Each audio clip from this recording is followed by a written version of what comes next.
So Jordan Love threw a dime to Christian Watson. Perfect ball. Perfect deep ball. There's a Packer blogger who said, looks like Jordan Love overthrew it, but Christian Watson was able to glide under it. And it's like, wait a minute. Christian Watson was able to run under a deep ball. That means it was a perfect throw. Oh But what I'm getting at is something about black quarterbacks that just we can't be consistent with. I'm sorry, man. I'm not calling racism. I don't know if it's biases. There's something about covering black quarterbacks where Jordan Love throws a perfect dime to Christian Watson, and a blogger goes, who covers the team? Oh, boy, that was slightly overthrown. What are you talking about? What are you talking about? If he doesn't throw it the way he throws it to Chris Watson, the defender catches up. He makes a play on the football, and it's a pick. And like, this guy, everybody just starts ripping this guy. So then we think about Trey Lance, and we think about what he did yesterday. We see the coverage so far. He throws one incompletion. Oh, my God, the sky is falling. Can't do that. Well, Brock Purdy yesterday had some moments. I want to hear it get talked about. Brock Purdy, our boy Ryan G. Hensley, covers the Niners as at practice yesterday. Brock Purdy, interception after skipping one off the turf on his previous pass. Ugly interception to Dre Greenlaw. Getting rusty. I just want fair coverage all across the board. I don't care if you're black, white, purple. And we're not trying to crush these guys. Same thing happens with Lamar Jackson. I'm sorry, Spinoza. Sorry to cut you off, but same thing happens with Lamar Jackson. Like, this is what it turns into. Like, we're not bashing the players. We're bashing the coverage of the players. Like, that's what I think about, like, the miscommunication aspect. Right. A lot of people are always, why you keep talking bad about Purdy? Why are you talking bad about Lance? Sam Darnold. I was like, no. We're talking about the coverage of these players. That's nasty, nasty work. It's toxic. It's nasty. It is. And to your point with the black quarterback, it's unfortunate, too. You know who the quarterbacks were in the Super Bowl this past year? Patrick Mahomes and Jalen Hurts. There you go. Like, what are we doing here still? The best quarterback on earth and one of the greatest quarterbacks of all time already. It's Patrick Mahomes. I mean, like, this narrative needs to stop. It's just foolish. It was foolish back in the 60s, 50s, whatever years ago. It's foolish now. I hate it, and it's still around, which is bad. It's nasty, and they're subtle with it, like you're mentioning. It's subtle, but it's there. Lamar Jackson got ripped this past offseason because he didn't have an agent, and people were getting mad at him for wanting to represent himself to get his own damn money. Yeah, to get top dollar. Heaven forbid the guy that thinks he's worth that much, the MVP of the league, thinks he's worth as much as Deshaun Watson, who, by the way, is a slimy individual. Mm-hmm. Heaven forbid he thinks that. It's reckless. The coverage, man. So the coverage of Trey Lance has been reckless. So when I see this Michael Silver stuff, and he's getting it from somewhere, but the person whose opinion counts most, Shanahan, is telling us with his words and actions that he believes all four quarterbacks on the team's 90-man roster are good enough to stick around come August 29th, when teams reduce that number to 53. If Shanahan decides that the three quarterbacks who give his win-now 49ers the best chance to do so are Purdy, Darnold, and Allen, I have some very strong advice. Just do it, take the heat, move on, and don't look back.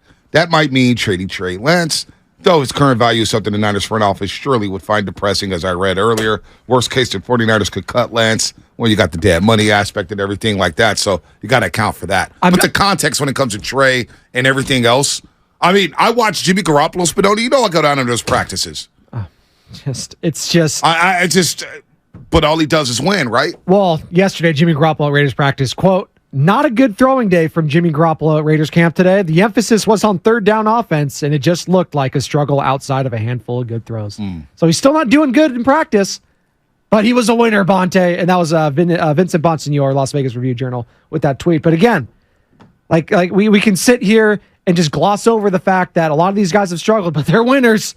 Oh, they're winners. The Mike Silver piece, going back to that, is he basically insinuating that the 49ers believe that Brandon Allen's just a better quarterback than Trey Lance? Like, is that what he's saying? I don't know if he's saying that or not. I'm confused by the wording. I'm just confused by the warning there. Yeah, because you're basically, if you're shipping off Trey Lance, and we have already listed all the quarterback problems as the health standpoint for this team in the years past, you're basically saying that Brandon Allen, you rely more on him than Trey Lance going forward. Mm-hmm. And how could you say that? Listen, Big John's a Broncos fan here. Brandon Allen was on the Broncos. Oh, I know. He was drafted to that team. Oh, I know. He didn't even know who he was. I know. Big John's a diehard. He's like, oh, yeah, that's right. It's like, come on. So No one knows who Brandon Allen is. So And we're gassing him up like he's this next big thing, and he's not. No, Just we're not because- gassing him up. There's other people gas. Yes. Well, it started The coverage again. with the cover said, boy, Brendan Allen looks so impressive in OTAs that the Niners might consider trading Trey Lance. Brendan Allen? I'd rather have Nate Sudfeld. Like, come on. Is this really jumping the shark here? We're putting everyone under the Shanahan umbrella that they're immediately going to become this greatest thing since sliced bread. Like, Nick Mullins isn't a guy. Well, we saw CJ Beathard isn't a guy. That's what Brandon Allen is. He's those dudes. Yeah. Okay? Like we know what's going to happen there, but everything that Shanahan touches is gold. Well, we'll see after this season if that's true. I'm very interested to see what the quarterback position has in store for the 49ers this season because they have Super Bowl aspirations. And is the quarterback position going to bring them down? Because if it does, I'm blaming Kyle Shanahan. Well, if Trey Lance did get traded, It's a disaster. I'm the Atlanta Falcons. I jump all over. Oh. Trey Lance will thrive under Arthur Smith. There's a lot of teams I And would be those interested weapons. in. Los Drake Angeles, London, Los Kyle Angeles Pitts. Rams on line one as well. Kyle Pitts, Drake London. Yes. Bijan Robinson from Texas. Trey Lance would thrive with Arthur Smith. You think they don't want to get his hands on? They wouldn't want to get their hands on Trey Lance over Desmond Ridder? Come on, man. Let's go to Nick in Berkeley. Nick, what's happening?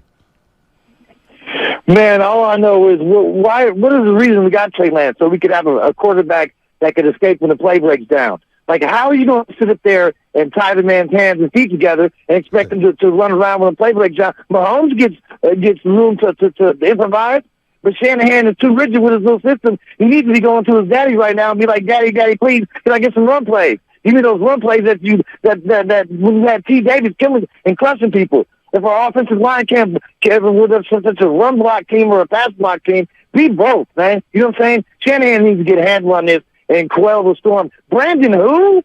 Give me Kaepernick before you give me Brandon who, because Kaepernick got numbers.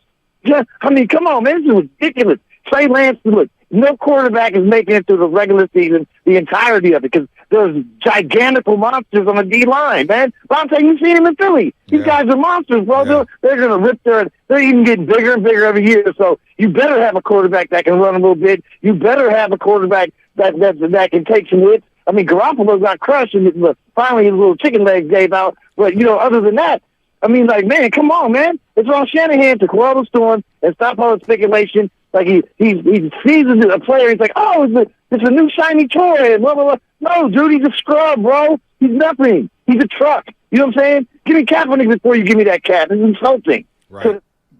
Nick, thanks for the call. Thanks, Nick. The coverage is just nasty, and it's intoxicating.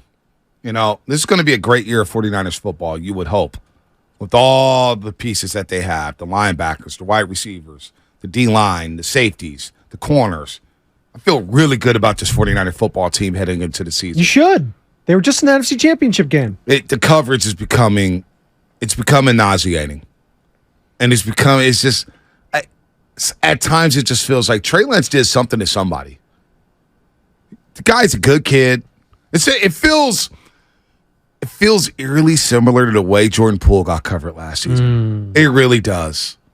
It really does. We psychoanalyze that 23-year-old to the depths. Now, Jordan Poole's gone, and look, did he handle on the court demeanor? Yeah, it was a problem. It was a problem for him. But it feels like we just piled on over and over and over again. And he contributed to a championship, Bonte. A championship. And we were still crushing him. That just goes to show you the levels of some of the people around here in the Bay that cover. Well, we cover the teams, and listen, they love their teams, and I get it, but it's toxic a lot of the times around here. And the coverage, it incites the fan base, and it gets them going, and it gets them going to a point where you're seeing these guys on the field, on the court. It's getting to them. Right. I mean, Jordan Poole, going back to him, he heard the slander. He literally said it on the post game with you. He's like, "Oh, we heard all the slander and all this." I was like, these guys, it gets to them, and I credit Trey Lance. Like, he's doing as best he can. He's talking to the media. He's doing all the coach speak, all the quarterback speak. I get it, because that's the only way you can do it. Like, it's either that or just shutting down completely. Like, Jordan Poole, he's not even talking anymore. Yeah. It's like, I'm moved on. Like, sooner or later, are the 49ers going to move on from Trey Lance, because it gotten to the point where it's uninhabitable for him. It's kind of